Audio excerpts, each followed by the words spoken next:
ನಿಮ್ಮ ಬಿಸ್ನೆಸ್ ಯಾವುದೇ ಇರಲಿ ಅದನ್ನ ಪ್ರಚಾರ ಮಾಡಲು ಸುಮನ್ ಟಿವಿಯಿಂದ ಮಾತ್ರ ಸಾಧ್ಯ. ಕೂಡಲೇ ಕರೆ ಮಾಡಿ. ಕೇಂದ್ರ ಸರ್ಕಾರಗಳ ವಿರುದ್ಧ ಮತ್ತು ರಾಜ್ಯ ಸರ್ಕಾರಗಳ ವಿರುದ್ಧ ಕರ್ನಾಟಕ ರಾಜ್ಯ ರೈತ ಸಂಘಟನೆ ಪುಟ್ಟಣ್ಣಯ್ಯ ಬಣ ಚಿಕ್ಕಬಳ್ಳಾಪುರ ಜಿಲ್ಲಾ ವತಿಯಿಂದ ರೈತರು ಈ ಕೆಳಗಿನ ಅಂಶಗಳ ಬಗ್ಗೆ ಕೇಂದ್ರ ಸರ್ಕಾರ ಮತ್ತು ರಾಜ್ಯ ಸರ್ಕಾರಗಳ ವಿರುದ್ಧ ಚಿಕ್ಕಬಳ್ಳಾಪುರ ಜಿಲ್ಲಾಧಿಕಾರಿಗಳಿಗೆ ಮನವಿಯನ್ನು ಕೊಡ್ತಾ ಇರೋದು. ಅದೇ ರೀತಿ ರಸಗೊಬ್ಬರ ಮತ್ತು ಡೀಸೆಲ್ ಪೆಟ್ರೋಲ್ ಬೆಲೆ ಏರಿಕೆಯಿಂದ ರೈತರಿಗೆ ಉಂಟಾಗ್ತಿರುವ ಆರ್ಥಿಕ ಹೊರೆಯನ್ನು ಕಡಿಮೆ ಮಾಡಲು ಸರ್ಕಾರಕ್ಕೆ ಸಲ್ಲಿಸುವ ಒತ್ತಾಯ ಪತ್ರ.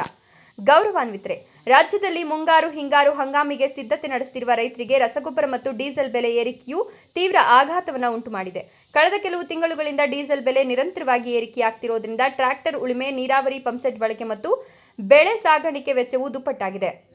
ಇದರ ಜೊತೆಗೆ ರಸಗೊಬ್ಬರಗಳ ಬೆಲೆಯು ಗಗನಕ್ಕೇರಿದ್ದು ಸಣ್ಣ ಮತ್ತು ಮಧ್ಯಮ ವರ್ಗದ ರೈತರಿಗೆ ಬಿತ್ತನೆ ಮಾಡೋದೇ ದುಸ್ತರವಾಗಿದೆ. ರೈತರು ಬೆಳೆದ ಬೆಳೆಗಳಿಗೆ ಸೂಕ್ತ ಮಾರುಕಟ್ಟೆ ಸಿಗದೆ ನಷ್ಟ ಅನುಭವಿಸುತ್ತಿರುವ ಈ ಸಂದರ್ಭದಲ್ಲಿ ಕೃಷಿ ವೆಚ್ಚದ ಈ ಹೊರೆ ರೈತರ ಬೆನ್ನು ಮೂಳೆ ಮುರಿದಂತಾಗಿದೆ. ಆತ್ಮೀಯ ಚಿಕ್ಕಬಳ್ಳಾಪುರ ಜಿಲ್ಲೆಯ ನಾಗರಿಕ ಬಂಧುಗಳೇ, ಇವತ್ತು ಕರ್ನಾಟಕ ರಾಜ್ಯ ರೈತ ಸಂಘ ಹಾಗೂ ಪ್ರಗತಿಪರ ಸಂಘಟನೆಗಳು ಇಡೀ ರಾಜ್ಯಾದ್ಯಂತ 31 ಜಿಲ್ಲೆಗಳಲ್ಲಿ ಡೀಸೆಲ್, ಪೆಟ್ರೋಲ್, ಗ್ಯಾಸ್ ಇತರೆ ವಸ್ತುಗಳ ಬೆಲೆ ಏರಿಕೆಯಿಂದ ರೈತರು ತತ್ತರಿತು ಹೋಗಿದ್ದಾರೆ. ರಸಗೊಬ್ಬರ ಕೂಡ ಸೇರಿಕೊಂಡು ಈ ಒಂದು ವಿಪರೀತವಾದ ಬೆಲೆ ಏರಿಕೆಯನ್ನು ಕೇಂದ್ರ ಮತ್ತು ರಾಜ್ಯ ಸರ್ಕಾರಗಳು, ಎರಡೂ ಸರ್ಕಾರಗಳು ತಾಯಿ ತಂದೆ ಇದ್ದಂಗೆ ಇವರು ಎರಡೂ ಸೇರಿ ಒಂದೇ ಸಲ ರೇಟನ್ನು ಜಾಸ್ತಿ ಮಾಡಿ ಇವತ್ತು ಮುಂಗಾರು ಮಳೆ ಬರ್ತಕ್ಕಂಥ ಸಮಯದಲ್ಲಿ ರೈತ ಇವತ್ತು ಕಂಗಾಲಾಗಿದ್ದಾನೆ. ಇವತ್ತು ಟ್ರ್ಯಾಕ್ಟರ್ ಉಳುಮೆ ಮಾಡಬೇಕಾದ್ರೆ ಡೀಸೆಲ್ ಬೆಲೆ 90 ಚಿಲ್ಲರೆ, ಪೆಟ್ರೋಲ್ ಬೆಲೆ 110 ರೂಪಾಯಿ ಏರಿದೆ. ಈ ತಿಂಗಳಲ್ಲಿ 4 ಸಲ 5 ಸಲ ಆಗಿದೆ. ಅದೇ ಜೊತೆ ಗ್ಯಾಸ್ ಕೂಡ ಇದೇ ರೀತಿ 1000 ಚಿಲ್ಲರೆ ಮೇಲೆ ಮಾಡಿದ್ದಾರೆ. ಹೋಟೆಲ್ಗಳಲ್ಲಿ ಕಾರ್ಮಿಕರು ಊಟ ಮಾಡಬೇಕಂದ್ರೆ ಇವತ್ತು ಒಂದು ಇಡ್ಲಿ ಬಂದು 10 ರೂಪಾಯಿ ಇದ್ದಿದ್ದು 50 ರೂಪಾಯಿ ಮಾಡಿದ್ದಾರೆ. ಊಟ 120 ರೂಪಾಯಿ ಇದ್ದಿದ್ದು 200 ರೂಪಾಯಿ ಮಾಡಿದ್ದಾರೆ. ಮತ್ತು ದೋಸೆ 120 ರೂಪಾಯಿ ಮಾಡಿದೆ, ಕಾಫಿ 50 ರೂಪಾಯಿ ಮಾಡಿದ್ದಾರೆ ಬೆಂಗಳೂರು ಕಡೆ. ಈ ರೀತಿ ಕಾರ್ಮಿಕರು, ರೈತರು ಯಾವ ರೀತಿ ಇದನ್ನು ನಿಭಾಯಿಸಬೇಕು? ರೈತರು ಇವತ್ತು ಯಾರಿಗೆ ಹೇಳಬೇಕು? ನೀವು ಸರ್ಕಾರ ಅಧಿಕಾರಕ್ಕೆ ಬರೋ ಮುಂಚೆ ಕೊಟ್ಟಿರ್ತಕ್ಕಂಥ ಭರವಸೆಗಳನ್ನು ಏನು ಮಾಡಿದ್ದೀರಾ? ಯಾವುದೋ ದೇಶದಲ್ಲಿ ಇವತ್ತು ಯುದ್ಧ ನಡೀತಾ ಇದೆ ಅಂತೇಳಿ ಇವತ್ತು ಇಲ್ಲಿನ ಈ ಭಾಗದಲ್ಲಿ ನಮಗೆ ರೈತರಿಗೆ ಪೆಟ್ರೋಲ್, ಡೀಸೆಲ್ ಹಾಗೂ ಗ್ಯಾಸು, ರಸಗೊಬ್ಬರಗಳು ಇವತ್ತು ಏನು ನೀವು ಹೆಚ್ಚಾಗಿ ಮಾಡಿದ್ದೀರಾ? ನೀವು ಇವತ್ತು ಕೇಂದ್ರ ಸರ್ಕಾರ ಒಂದು ಕಡೆ, ನರೇಂದ್ರ ಮೋದಿಯವರು ವಿದೇಶಗಳಿಗೆ ಹೋಗ್ತಾ ಇದ್ದಾರೆ ಟ್ರಿಪ್ಪುಗಳು. ಕೇಂದ್ರ ಮತ್ತು ರಾಜ್ಯ ಸರ್ಕಾರಗಳು ಏನು ಮಾಡ್ತಾ ಇದೆ? ಇವತ್ತು ರಾಜ್ಯ ಸರ್ಕಾರ ಇವಾಗ ಅಧಿಕಾರ ಹಸ್ತಾಂತರದಲ್ಲಿ ಗೊಂದಲಗಳಲ್ಲಿ ಡೆಲ್ಲಿಯಲ್ಲಿ ಬಿದ್ದಿದ್ದಾರೆ.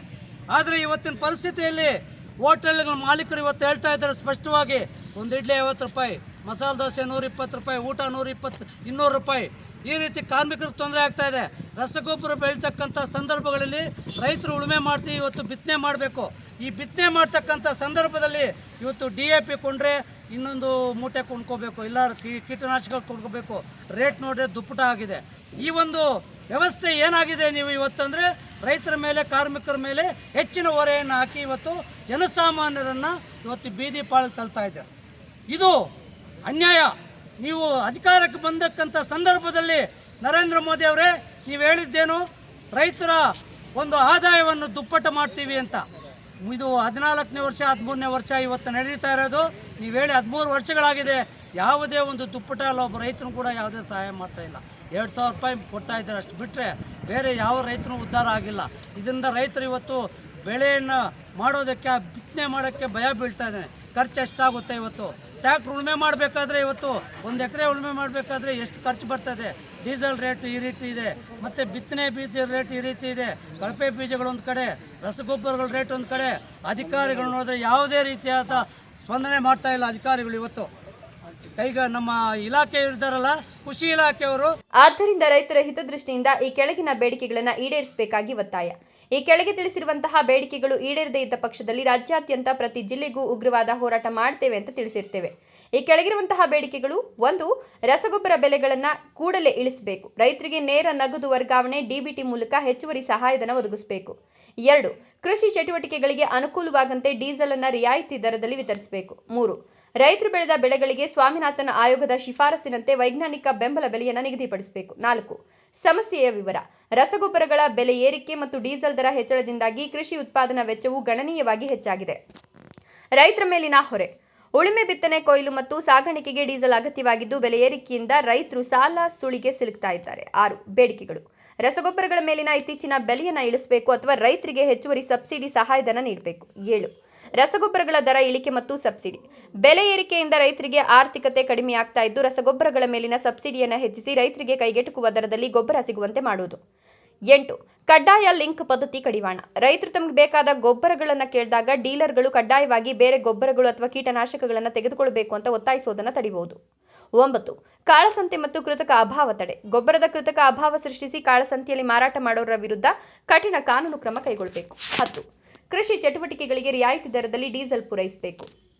ಬೆಳೆಗಳಿಗೆ ವೈಜ್ಞಾನಿಕ ಬೆಂಬಲ ಬೆಲೆ ಘೋಷಣೆ ಮಾಡಬೇಕು. 11 ಕೆಪಿಟಿಸಿಎಲ್ ಖಾಸಗೀಕರಣ ಕೈಬಿಡಬೇಕು. ಆದ್ದರಿಂದ ಈ ವಿಷಯವನ್ನು ಗಂಭೀರವಾಗಿ ಪರಿಗಣಿಸಿ ಕೂಡಲೇ ರೈತರಿಗೆ ನ್ಯಾಯ ದೊರಕಿಸಿಕೊಡಬೇಕು ಅಂತ ಈ ಮೂಲಕ ಒತ್ತಾಯಿಸುತ್ತೇವೆ. ಟಿಕೆ ಅರುಣ್ ಕುಮಾರ್, ಚಿಕ್ಕಬಳ್ಳಾಪುರ ಜಿಲ್ಲಾಧ್ಯಕ್ಷರು, ರವಿಪ್ರಕಾಶ್, ಶಿಡ್ಲಘಟ್ಟ ತಾಲೂಕು ಅಧ್ಯಕ್ಷರು, ಲಕ್ಷ್ಮಣನಾರಾಯಣ ರೆಡ್ಡಿ, ರಾಜ್ಯ ವಿಭಾಗೀಯ ಅಧ್ಯಕ್ಷರು, ಸಿಎಂ ಮಾರುತಿ, ಜಿಲ್ಲಾ ಕಾರ್ಯದರ್ಶಿ ಎಂ ನಾರಾಯಣಸ್ವಾಮಿ, ಬಾಶೆಟ್ಟಿಹಳ್ಳಿ ಹೋಬಳಿಯ ಅಧ್ಯಕ್ಷರು, ಇನ್ನು ಮುಂತಾದ ರೈತರುಗಳು, ಮುಖಂಡರುಗಳು, ಚಿಕ್ಕಬಳ್ಳಾಪುರ ಜಿಲ್ಲೆಯಾದ್ಯಂತ ಎಲ್ಲ ತಾಲೂಕು ಪದಾಧಿಕಾರಿಗಳು, ಇನ್ನು ಹಲವಾರು ರೈತರುಗಳು ಜಿಲ್ಲಾ ಕಚೇರಿ ಮುಂದೆ ಆಗಮಿಸಿ ಜಿಲ್ಲಾಧಿಕಾರಿಗಳು ಇಲ್ಲದೆ ಇರೋದ್ರಿಂದ ಚಿಕ್ಕಬಳ್ಳಾಪುರ ತಾಲೂಕು ದಂಡಾಧಿಕಾರಿಗಳಾದ ಶ್ರೀ ಅರುಂಧತಿ ಅವರಿಗೆ ಮನವಿಯನ್ನು ಸಲ್ಲಿಸಿದ್ದಾರೆ. Srinath T, Kudupakunte, Suman TV.